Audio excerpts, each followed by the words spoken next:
Hello students, अब हम पढ़ेंगे DSII के बारे में, डोमेस्टिक सिस्टमेटिकली इंपॉर्टेंट इंश्योरर्स।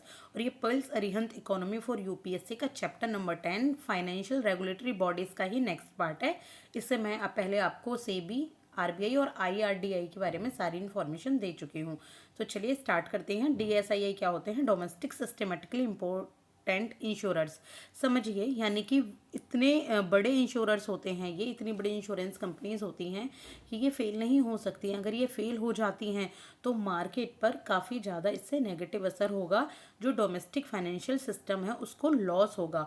तो ये इंटरकनेक्टेड होती हैं डोमेस्टिकली और ग्लोबली, और इनकी जो मार्केट इंपॉर्टेंस है वो बहुत ज़्यादा होती है। इनका जो साइज़ है वो काफ़ी ज़्यादा होता है। तो ये होती है DSII। तो IRDI, जो IRDI है वो आइडेंटिफाई करता है DSII को कि कौन कौन DSII है एनुअल बेसिस पर, एक साल में, और उनके नाम डिस्क्लोज कर देता है। तो इस टाइम 3 DSII हैं। First is life insurance corporation of India, second is general insurance corporation of India, and third is new India insurance assurance corporation limited. तो ये देखिए, ऐसी DSII हैं कि अगर ये फेल हो जाती हैं तो मार्केट जो है वो डाउन होगा, इकोनॉमी पे नेगेटिव असर पड़ेगा।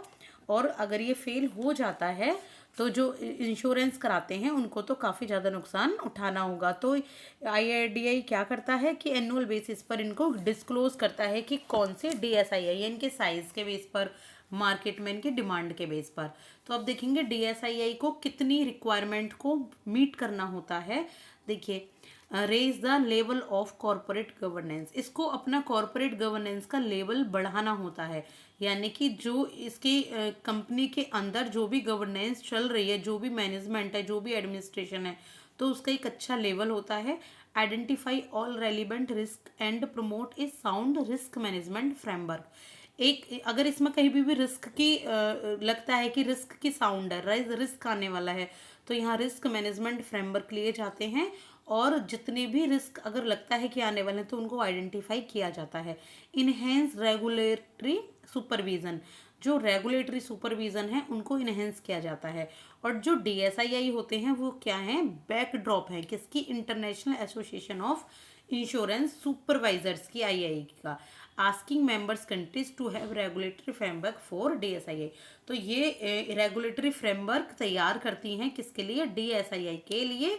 तो ये बैकड्रॉप हैं किसके लिए? International Association of Insurance supervisors, यानी कि ये DSII को रेगुलेट करते हैं। अब international Association of Insurance supervisors, ये क्या होता है जो हमने अभी पढ़ा, जो DSII को रेगुलेट करने का काम करती हैं। तो ये देखिए 1994 में एस्टेब्लिशमेंट हुआ इनका, और इनका जो हेड क्वार्टर है वो है वेसल, स्विट्जरलैंड में।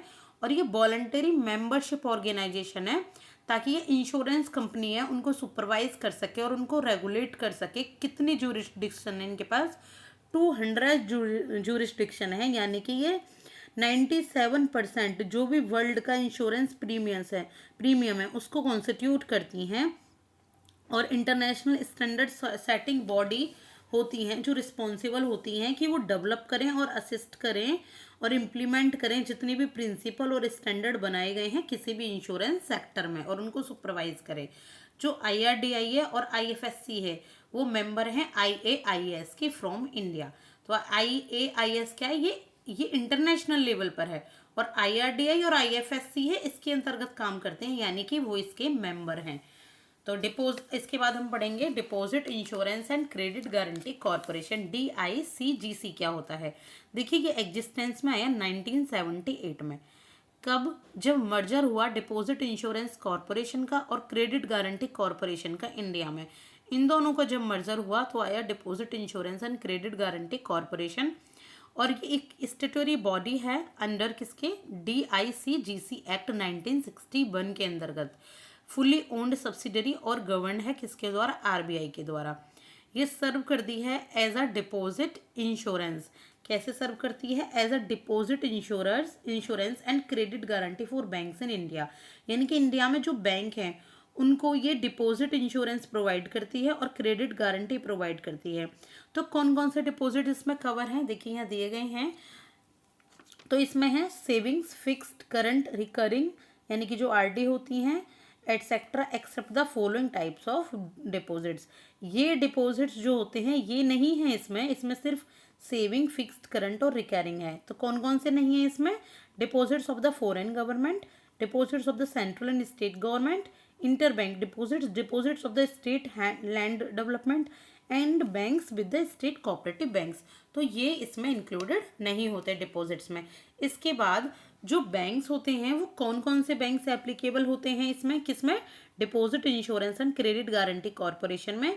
इसमें होते हैं scheduled commercial banks, regional rural banks, local area banks, foreign banks, cooperative banks, small finance bank and payment banks.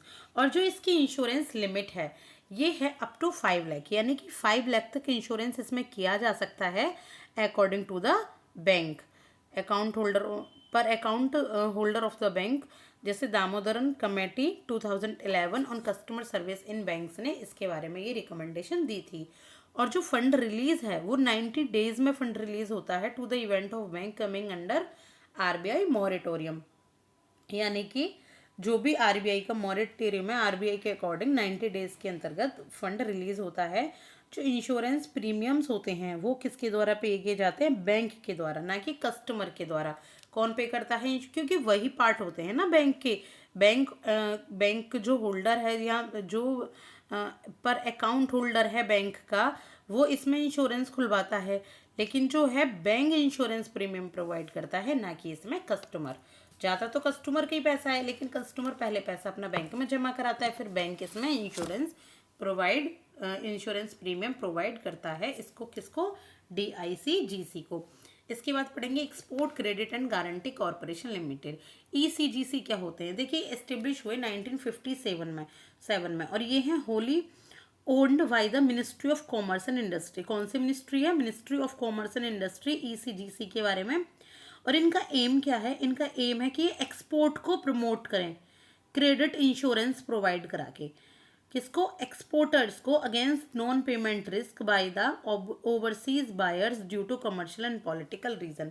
किसी भी कमर्शियल या पॉलिटिकल रीजन से ये क्या करते हैं? ये जो पेमेंट रिस्क होते हैं ओवरसीज बायर्स के, यानी कि जो फॉरेन में बैठा है बायर, तब ये क्रेडिट इंश्योरेंस प्रोवाइड कराते हैं कि अगर ये इनको एक्सपोर्ट करना है तो ये एक्सपोर्ट इजीली कर सकते हैं। एक तरीके से ना एक्सपोर्ट के लिए इंश्योरेंस मिलता है। Administers the National Export Insurance Account NEIA, which caters to project exports of strategic and national importance।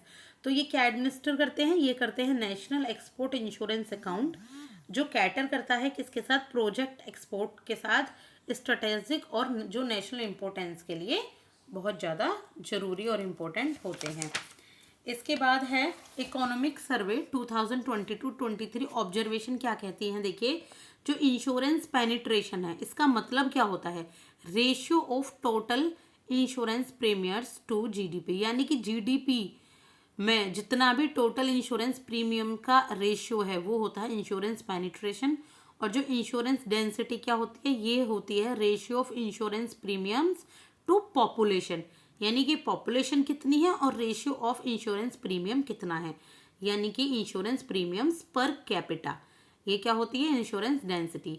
Next is insurance penetration, जो है इंडिया में वो इंक्रीज हुआ है, यानी कि GDP में इसका जो योगदान है, कंट्रीब्यूशन है, वो इंक्रीज हुआ है 2.7% से अराउंड 2000 to 4.2% इन 2020 या 21, यानी कि 2000 में था 2.7%, 2021 में है 4.2, और जो लाइफ इंश्योरेंस पेनिट्रेशन है इंडिया में वो है 3.2। कब?